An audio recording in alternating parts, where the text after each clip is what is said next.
Welcome back to the channel. This is my official Extreme Rules 2017 review right here on the channel. WWE Raw exclusive pay-per-view, and it looks like we're treated to Sunday Night Raw. Surprise, surprise, big surprise, isn't it? Not really a surprise. Raw just continue to disappoint. Not even gonna go over the pre-show because nobody cares. Nobody cares. Who cares about the pre-show? What? Pre-show? I don't even know if Cruz and Kalisto was on the pre-show. No, it was on the pre-show.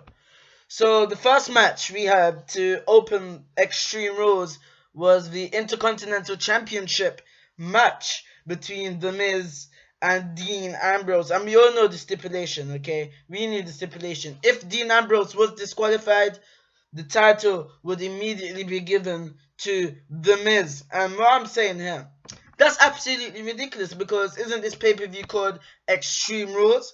But if somebody gets disqualified, they lose their title. Doesn't make a lot of sense to me. This match was a pretty good match, but it bored me because I'm not interested in the build-up whatsoever. It's funny how Monday Night Raw has absolutely torn down The Miz from where he was. He was at that top level when he was on SmackDown Live. Now he comes on Raw. Who cares about The Miz? I don't care about The Miz. Dean Ambrose, even worse now on Monday Night Raw than how he was on SmackDown Live. I don't know what's wrong with Raw. So we saw the build-up as well. We saw about the Miz TV last week, about the six-man tag team match. And also, regarding to that note, make sure to check out my funny WWE Raw review. It was absolutely great in my opinion. Make sure to check it out and leave a thumbs up on the video if you haven't already. So the Miz and Dean Ambrose, and we took place Extreme Rules from Baltimore, Maryland, I think. And this match, it was back and forth, but as I said, I wasn't really interested, but it was a good match. And they kept playing off of the fact that if Ambrose is disqualified, that he'll lose the title, because Miz and Maurice had so many attempts of trying to make Ambrose disqualify himself, like pulling off the turnbuckle. Ambrose, then he slammed him in, and the referee's like, no, if you do that, you're going to be disqualified. Back and forth, your typical Miz and Dean Ambrose match. Nothing new here. So we saw eventually Maurice slapped Dean Ambrose. The referee sees it but says he knows what Maurice is trying to do. The referee sends Maurice back to the back. So Miz argues with the referee. Ambrose rolls him up from behind for the win. Miz then goes on to shove Ambrose into the referee, which was absolutely genius to try and get Ambrose disqualified. The referee falls out of the ring. He argues with Ambrose, saying that he hit him. So as soon as he was going to ring the bell, Ambrose was pleading with him. So that eventually led to the opportunity for the Miz, skull crash and finale. And here comes your new Intercontinental Champion, the 7-time Intercontinental Champion, The Miz. I really don't think he's going to beat Chris Jericho's 9-time Intercontinental title record. But Miz is now a 7-time Intercontinental Champion. Who's going to be his next challenger after Dean Ambrose? I really don't know. Good match here, but the stipulation made absolutely no sense. We then saw Charlie Caruso backstage with Bayley for comments on tonight's kendo stick on a pole match, which was an absolute failure. Let me note to you, that match was about 5 minutes long, and it was a failure. She's been watching guys like Tommy Dreamer and The Sandman, even some Steve Blackman. She also watched Wonder Woman this weekend and was inspired. Bayley doesn't want to hurt, but she's willing to do what it takes to get Alexa Bliss back and regain the Raw Women's Championship. But it doesn't really look like the Raw Women's Championship is the center of attention and focus in this feud. We then had Rich Swann and Sasha Banks face off against Noam Dar and Alicia Fox. Rich Swann was the hometown boy, and guess what? Swann and Banks won. This match went about 8 minutes. I think was very short.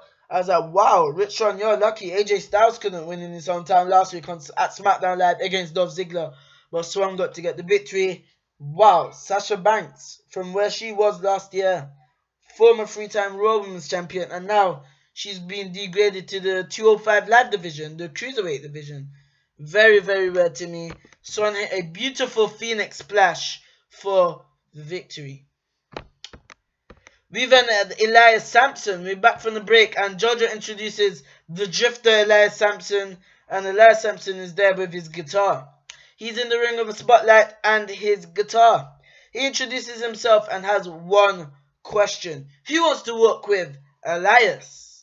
Fans boo as he starts singing a song about extreme rules and how bad Baltimore is, and that's it. So this is a good way of getting heel heat and attention on Elias Sampson. Sampson could be, I never watched him in NXT, as I said before. I really don't know. I only remember the time that he lost to Cassius Ohno, and I did an NXT review on that a few months ago when I was in the Caribbean. But I don't really know about Elias Sampson, so it'll be interesting to see. And obviously he'll be on Raw tonight, and you're going to be getting your Raw review tomorrow. We then had that failure of a match, the kendo stick on a pole match for the Raw Women's Championship. Finally, this rivalry and feud, this bullfest, has been put to bed. And then you have some idiots telling me on Twitter, tweeting me on Twitter, that Monday Night Raw is better than SmackDown Live. Monday Night Raw is more entertaining than SmackDown Live. Monday Night Raw is the flagship show and it's better than SmackDown. What are you talking about? I don't know what you people are on. You lot must be taking some type of drugs if you think Monday Night Raw is better than SmackDown Live. Like, come on. The shows on SmackDown Live make more sense. They're more entertaining. They're shorter. Monday Night Raw are better superstars, but it's just a bullfest. The booking is absolute garbage. So I don't know what other people are talking about when they say Raw is better than SmackDown Live. I really don't know. So there's a kendo stick hanging on a pole in one of the corners. But it looks like these two women weren't smart enough to know. But it's also a no disqualification match, so you only wait to get the pole. I don't understand that. Very quick. So both women was just running for the kendo stick. And then they traded shots, bliss strikes, and stuff like that. Just, who cares? Who cares? They go back in, and Bliss backed into the corner pleading with Bayley after Bayley got the kendo stick. Bliss ducks the kendo stick and shot tackles Bayley. Bliss unloads with the stick now, hits a DDT and retains the Roman Championship. Finally, this feud is over. Thank God. Who's going to be Alexa Bliss's next challenge though? Because I don't see Mickie James being the next challenger. I don't see Sasha Banks being the next challenger because she's with the Cruiserweights. I really don't know what they'll do here. Nia Jax was on the Extreme Rules panel. Absolutely terrible. There was news of Nia Jax tweeting during SmackDown Live last week that how SmackDown Live used all of their women, basically taking a shot at Monday Night Raw. She was on the panel. Absolutely disgusting. Nia Jax deserves better. We then had a steel cage match for the Raw Tag Team Championships, and I thought this was a very good match. Very, very, very good match. But the stipulation thing about both men being outside is stupid. Very stupid. Why do you have to be out at the same time? It makes absolutely no sense to me. It was back and forth here. Then we eventually saw Jeff Hardy leave Matt Hardy in a 2-on-1 handicap situation when he escaped the cage. Matt Hardy did pretty well to fight off and defend himself. And then we just saw a lot of thrown into the steel. We saw, I think Sheamus did a bro kick as well at one point. And Matt Hardy fell back into the ring and hit a side effect on both opponents. He had a side effect on Cesaro and Sheamus. We eventually see Jeff come back in. He hit Whisper in the wind from on top of the steel cage. Big spot. Big movement. And then we saw Jeff Hardy, so they continue fighting. See, Matt tried to drag Jeff out the door while Sheamus and Cesaro climb out the cage. They said Sheamus and Cesaro hit the floor first, so they regain their Raw Tag Team Championship. All I want to see is Matt Hardy turn broken, and I want to see Jeff Hardy be Brother Nero. That's all I want to see. It's not that hard, WWE.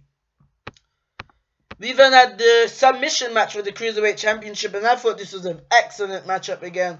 Probably one of the best matches of the night. The second best or first best. Very good match. Austin Aries versus Neville. They always have good chemistry in the ring. Absolutely brilliant matchup here. They really played off about the last Chancery and the Rings of Saturns. At one point, Aries hit the Rings of Saturns as well. But this match was too short. They need to really give the Cruiserweights longer time here. I don't know what they are doing. So, Aries turned that into the last Chancery after hitting a Sunset Flip Powerbomb. Neville went outside, but Aries applies it again on the floor. Neville taps, but they're on the floor. So the referees that get back in the ring, it doesn't count. They bring it back in. Then Aries ends up hitting a discus 5-arm. He goes for a suicide dive, but Neville ducks, and he just absolutely crashes into the barricade. The finish sees Neville bring back in Aries, hit a red arrow to his back, and then turn it straight into the rings of Saturn as Aries is helpless and taps out. Great ending here. Very good matchup. Neville remains the king of the cruiserweights, but he's going to be his next challenger. We've then had the main event, the Extreme Rules Fatal 5-Way match to crown a new #1 contender. Bray Wyatt versus Seth Rollins versus Samoa Joe versus Roman Reigns versus Finn Balor. The winner faces Brock Lesnar for the Universal title at Great Balls of Fire. So Bray Wyatt came out first, then Seth, and then Balor. I don't know why wasn't Balor the Demon King and it was a pay-per-view? Does that make any sense to me? That's what I said. This show was a Sunday Night Raw with stipulations in. Like, I don't understand. Why wasn't Finn Balor? Why didn't he come out as the Demon King? That makes absolutely no sense to me. Reigns had a very strong showing. What do you expect? If you're getting sick of it, just shoving him down our throats. Very strong showing. He destroyed everybody in this matchup. Spared Joe and I think he spared Joe and Balor through the announce table. Spared Wyatt, spared Rollins. He always has a good thing. Rollins did a 5-star frog splash to Samoa Joe. Rollins was crazy in this matchup. Finn Balor destroyed everybody at one point with his shotgun drop kicks into the barricade in the ring. Very good match, intense. Samoa Joe didn't really do much in this matchup, guys. Samoa Joe did not really do much in this matchup. But the main focus here was Joe and Balor.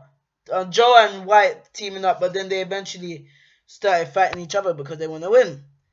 So here we see Balor nails sling blade to Reigns near the ending. Sorry, Reigns countered Sister Abigail and hit a spear to Wyatt. Rollins comes from behind, they trade moves.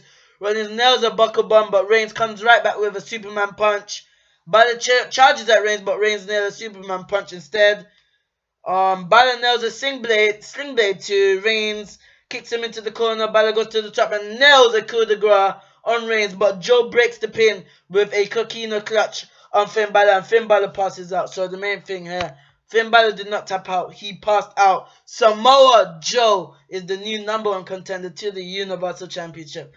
Oh my goodness me, this is legit. What a match is going to be at Great Balls of Fire, but the pay-per-view name is absolutely ridiculous. What a match is going to be, the Destroyer Samoa Joe versus the Beast Incarnate Brock Lesnar for the Universal title. They have to book Samoa Joe strong. Samoa Joe cannot lose any match heading into this matchup, guys.